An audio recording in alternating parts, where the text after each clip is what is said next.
Good morning, dear students. Once again, welcome to the class of Dynamics of Machine. Our today's topic is balancing of rotating masses, and in the introduction part, we are going for the second part. Let us see the course outcome. The students will be able to estimate the effect of unbalancing and causes of unbalance. Once again, we will see the learning outcome. We will be able to understand the balancing of rotating parts and the application of balancing.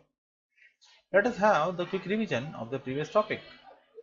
We have studied the gyroscopic couple on airplane, gyroscopic effect on naval ship. Again, we have studied the stability of four-wheel drive and a numerical on the gyroscopic couple. We have also studied the balancing of single masses on the same plane. Let us see the balancing of different masses rotating in the same plane. Let us say that m1, m2, m3, m4 are the masses to be balanced. r1, r2, r3, r4 are the radius of masses from the center of the shaft axis. Theta 1, theta 2, theta 3, theta 4 are the angles made by the masses. Fc1, Fc2, Fc3, Fc4 are the centrifugal force of the mass. Let us draw the diagram for the same. First, we will draw the line OX, which will be our reference line. This is our mass number 1, this is our mass number 2, this is our mass number 3, and this is our mass number 4. All the four masses are being placed at certain distances. Now, let us say that this one is your M1 mass, here you are having M2, here you are having M3, and here you are having M4. The angle made by mass 1 from this reference line OX is nothing but theta 1. Again, the theta 2 is made by the mass M2 from reference line OX. Then theta 3 is the angle made by the mass M3 from the reference line OX. And theta 4 is the angle made by the mass 4 from reference line OX. Let us say that the mass m1 produces a centrifugal force Fc1 and m2 as Fc2, m3 as Fc3 and m4 as Fc4. All these are the centrifugal forces generated by the mass. The radius or the distance of mass from point O is r1. Distance of m2 mass from center O is r2. Distance of m3 mass from center O is r3, and the distance of m4 mass is r4. The above problem can be solved by the two methods, means the balancing of different masses which are rotating in the same plane can be solved by the two methods. Number 1 is the analytical method and number 2 is the graphical method. We will just only focus on the graphical method. Let us see how we can solve this problem by the graphical method. Let us again draw the same diagram, and this diagram is basically called as the space diagram. During the drawing of this diagram, we have to keep in mind that the reference line is to be horizontal and the masses which are being placed on various distances are to be with respect to the given angle.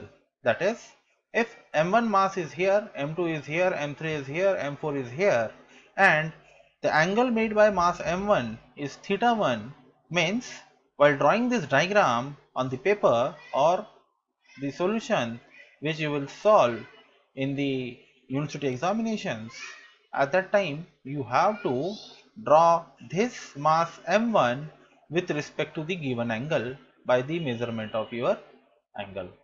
Means you have to measure the angle from this OX and then you have to draw the line which will represent the mass m1 at that particular angle. Similarly, you are having the angle theta 2 which is given, so you have to measure the angle from this OX line and then you have to draw the line for this M2. Similarly, you have to again measure the theta 3 and then you have to draw the angle. Means you have to use the protractor. You have to measure the angles from OX and mark the point and then draw the lines. This you have to keep in mind, and this diagram is basically called as the reference diagram, or we can say that it's a space diagram. Generally we call it as a space diagram. So first we have to draw the space diagram with all the given parameters. Then what we will do, we will draw the solution by graphical method. For that, we have to draw the centrifugal force lines which will represent Fc1, Fc2, Fc3 and Fc4. So we will take a reference point in the space and we will draw a line which is exactly parallel to the line OFC1 in the space diagram. Means we have drawn this line which is exactly parallel to the line OFC1. And how much we have to draw means how much distance we have to draw for this line. So the distance will be with respect to some scale. For example, if you are having a Fc1 force as 10 kilonewton. So if you are taking a scale of 1 centimeter equals to 2 kilonewton, then you have to draw a line of 5 centimeter to represent this Fc1 of 10 kilonewton. Fine. So we have drawn a line AB which will represent the magnitude of Fc1 with respect to some scale. Similarly, again we have to draw a line which is exactly parallel to OFC2, and we will draw this line from the next point, that is from point B, and the end point of this line will be at point C.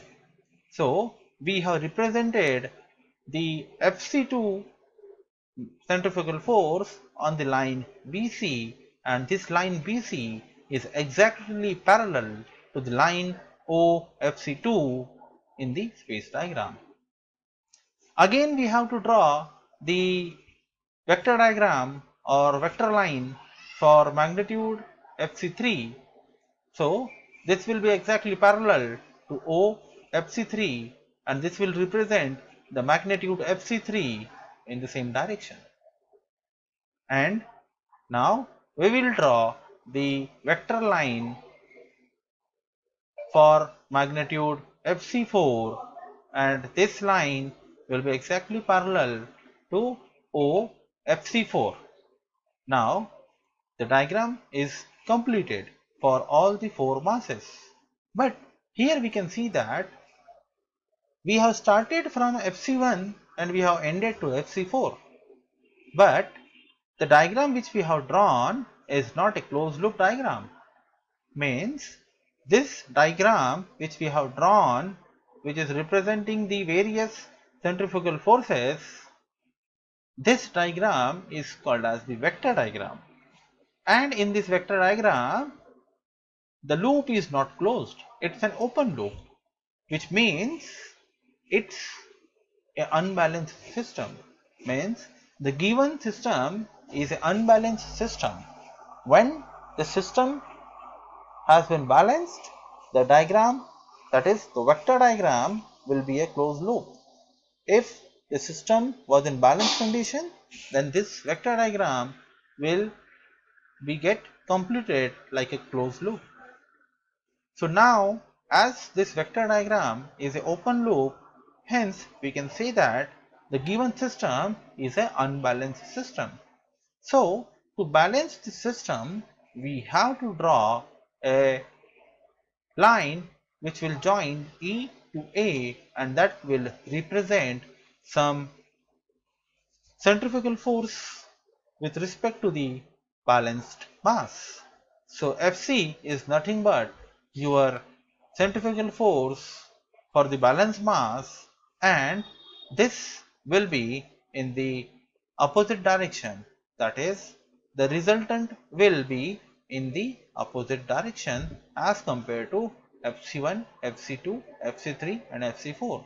Means this line EA will represent the Fc, that is the resultant centrifugal force. And while drawing this to the space diagram, we will just draw a line which will be parallel to this EA or AE.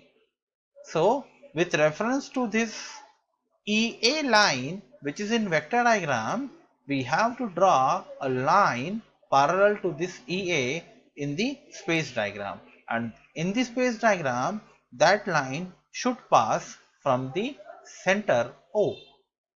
So you can see here we have drawn a line which is exactly parallel to EA.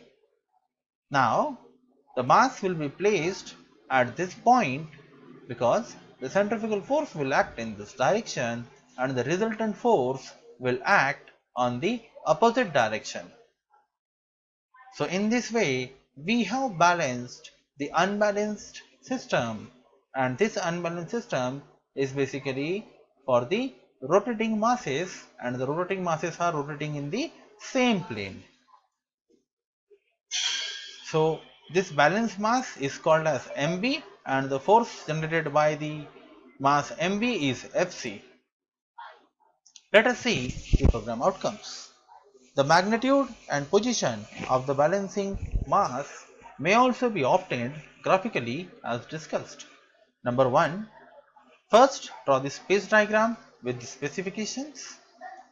Number 2. Find out the centrifugal force exerted on each mass. And number 3. Draw the vector diagram with the centrifugal force or the coupled obtained. Here we have to consider the Polygon law of forces. Number 4. Balancing force is equal to the resultant force but in the opposite direction. And number 5. At the last you have to find out the magnitude of the balancing force. So we have covered the following program outcomes, that is, we have understood the basic knowledge in order to balance the rotating masses which are on the same plane. In the assignment, we have to answer the questions which are available on the below link, and in the next topic we will learn the balancing of multiple masses in different planes. Thank you.